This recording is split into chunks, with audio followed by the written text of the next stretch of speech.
दोस्तों, वैसे तो इतिहास हमें कई ऐसे खूंखार राजा महाराजाओं और सिपाहियों से परिचित करवाता है जिनकी क्रूरता सुनकर ही दिल कांप उठता है। लेकिन आज हम जिस शख्स के बारे में बताने जा रहे हैं, उसने अपने जीवन का पहला कत्ल अपने खेलने कूदने की उम्र में लगभग 12-13 साल में ही कर दिया था। वो एक ऐसा क्रूर सम्राट था जिसको आज जब भी इतिहास के पन्ने पलटने पर देखा जाता है तो उसको लेकर सबसे पहले यही ख्याल आता है कि वो किसी तरह का खलनायक था। लेकिन कोई भी जन्म से हत्यारा या खलनायक तो नहीं होता, बल्कि उसकी जीवन परिस्थितियां उसे हर खौफनाक कदम उठाने पर विवश कर देती हैं। आज की इस वीडियो में हम आपको गेंगिस खान के बारे में बताने जा रहे हैं, जिसको वैसे तो हमेशा लोग बदनामी की निगाहों से देखते हैं, पर उसकी कहानी से रूबरू होने के बाद शायद आपके जहन में पनप रही नफरत सम्मान में बदल जाए।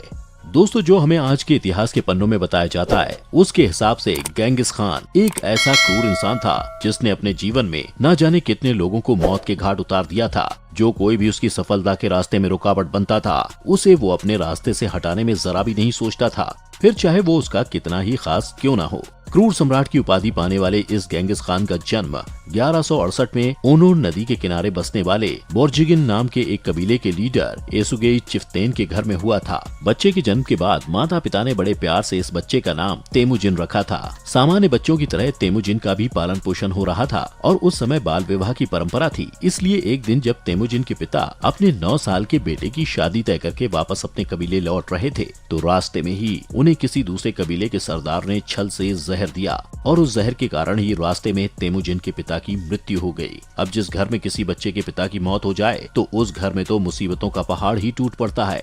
ठीक उसी तरह पिता की मृत्यु के रूप में आए इस दुर्भाग्य ने तेमुजिन के हंसते खेलते परिवार को भी ग्रहण लगा दिया।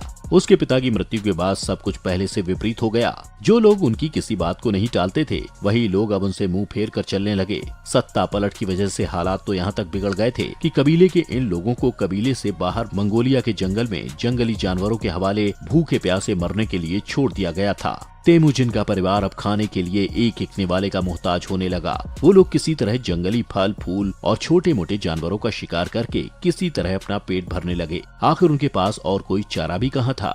उस 9 साल के बच्चे को अब ये बात बहुत अच्छी तरह से समझ में आ गई थी कि इस दुनिया में जिंदा रहने के लिए ताकत का होना बहुत जरूरी है, क्योंकि ताकत के बिना तो कोई किसी रिश्तेदार को भी नहीं पूछता। तेमुजिन का परिवार मंगोलिया के जंगलों में एक दूसरे के साथ मिलकर किसी तरह जीवन यापन कर रहा था और उस परिवार में इतनी एकता थी कि वो हर मुसीबत का डट कर मुकाबला करने को तैयार थे। पर इस परिवार में तेमुजिन का बड़ा भाई बेगतार कुछ अलग ही स्वभाव का था। वो परिवार से ज्यादा अपना फायदा देखता था। जैसे वो परिवार में बांटे गए भोजन को भी जरूरत से ज्यादा हड़प लेता था और बात बात पर झगड़ा करता था तथा दबाव बनाने की कोशिश करता था। अब जाहिर सी बात है, जब वो और बड़ा और ताकतवर हो जाएगा तो पूरे परिवार को अपने हिसाब से अपने दबाव में ही चलाने की कोशिश करेगा। और ये बात तेमुजिन समझ गया था कि इसका परिणाम बहुत ही भयानक होने वाला है। धीरे धीरे ये बात जब तेमुजिन के दिमाग में चुभने लगी तो ऐसे में या तो वो अपने परिवार को छोड़कर चला जाता या तो अपने भाई से अपने परिवार वालों को मुक्त करा लेता। परिवार को अकेले मुसीबत में छोड़कर जाना तेमुजिन के लिए कायरता का काम था। इसलिए उसने अपने तथा अपने परिवार की रक्षा करने के लिए अपने 12-13 साल की छोटी सी उम्र में ही अपने भाई को मार डाला। तेमुजिन बचपन से ही खून खराबे को देखता आया था, इसलिए उसने अपने जीवन का एक ही लक्ष्य बनाया कि यदि खुद जीना है तो रास्ते में आने वाली हर रुकावट को जड़ से हटा देना होगा। धीरे धीरे तेमुजिन के अंदर हिंसात्मक भावना दिन पर दिन बढ़ती गई और वो पूरी तरह से एक क्रूर इंसान बन गया। एक वक्त ऐसा आया जब लोगों में तेमुजिन का खौफ किसी शैतान से ज्यादा बढ़ गया था और ये खौफ ही वो कारण था। कल तक लोग जिस तेमुजिन को एक नन्हे से बालक के रूप में जानते थे, वही तेमुजिन आज गेंगिस खान के नाम से जाना जाने लगा। ऐसा कहा जाता है कि गेंगिस खान ने लगभग 40 करोड़ लोगों की हत्या की थी। यही नहीं, गेंगिस खान ने लगभग हर पराजित कबीले और देश की राजकुमारियों को अपना बनाया और उनसे जन्मी संतानें आगे चलकर उसके वंशज कहलाए। लेकिन इनमें से एक राजकुमारी ऐसी भी थी जिसे पाने के लिए उसने अपनी जिगरी दोस्त को भी रास्ते से हटा दिया था।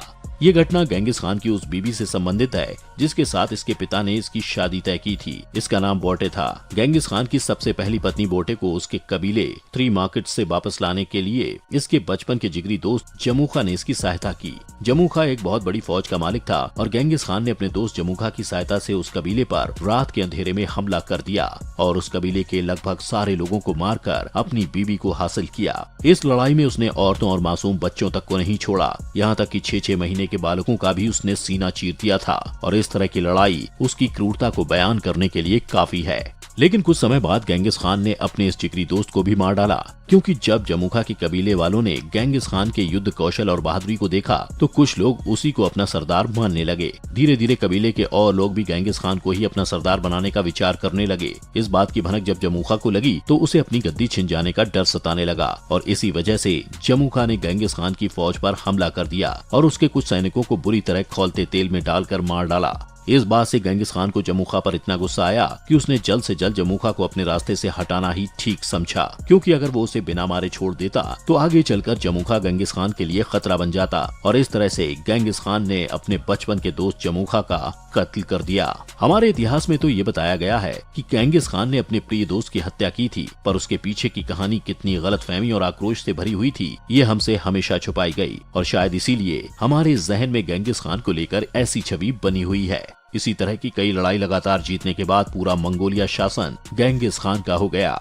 चारों ओर उसी का बोलबाला था, सभी गेंगिस खान से खौफजदा रहते थे और समय बीतते बीतते 1206 में गेंगिस खान को यूनिवर्सल रूलर माना जाने लगा। गेंगिस खान के शासन की कुछ बातें बहुत अच्छी थीं, जैसे इसके शासन में सिर्फ मर्दों को ही नहीं बल्कि औरतों को भी अपनी बात कहने का पूरा हक मिला हुआ था। इसके अलावा गेंगिस खान केवल बहादुर और मेहनतकश लोगों को ही महत्व देता था। वो कभी भी किसी भी जाति, कबीले या बिरादरी के आधार पर किसी का चुनाव नहीं करता था। इसकी प्रजा के लोगों में सभी धर्म के लोगों को अपने अपने धर्म के अनुसार जीवन जीने की पूरी स्वतंत्रता थी और यही कारण था कि लोग इसके शासन में खुश भी रहते थे।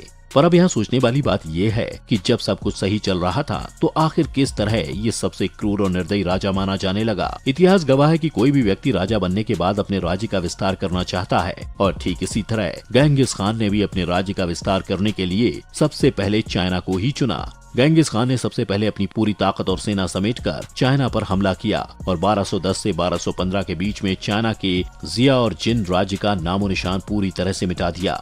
इसके बाद उसका अगला निशाना था ईस्टर्न यूरोप। ईस्टर्न यूरोप में खुरासन एम्पायर ऐसी जगह थी जहां से उसके सबसे महत्वपूर्ण राज्य का रास्ता यहीं से होकर गुजरता था। ऐसा नहीं था कि गेंगिस खान सभी से दुश्मनी चाहता था, वो पहले कई बार कुछ लोगों के साथ दोस्ती का हाथ भी बढ़ा चुका था। ठीक ऐसा ही उसने यहाँ भी किया। गेंगिस खान ने वहाँ के शासक शाह अल्लादीन मोहम्मद से दोस्ती करने के उद्देश्य से अपने 500 सैनिकों को उनके पास भेजा, लेकिन उसका सोचना उल्टा हो गया और उस राज्य ने उनके सैनिकों के साथ बुरा व्यवहार करके गेंगिस खान पर जासूस बेचकर जासूसी करवाने का संगीन आरोप लगाया। गेंगिस खान एक और प्रयास करना चाहता था और उसने शांति दूत के रूप में अपने 3 सैनिकों को शाह अल्लादीन मोहम्मद के पास भेजा, लेकिन शाह ने शायद गेंगिस की क्रूरता को कम समझ लिया था और इसी गलतफहमी के तहत शाह ने गेंगिस खान के 3 सिपाहियों में से एक की गला काटकर निर्मम हत्या कर दी और बाकी दोनों को अपने सरदार तक यह खतरनाक संदेश देने के लिए वापस भेज दिया।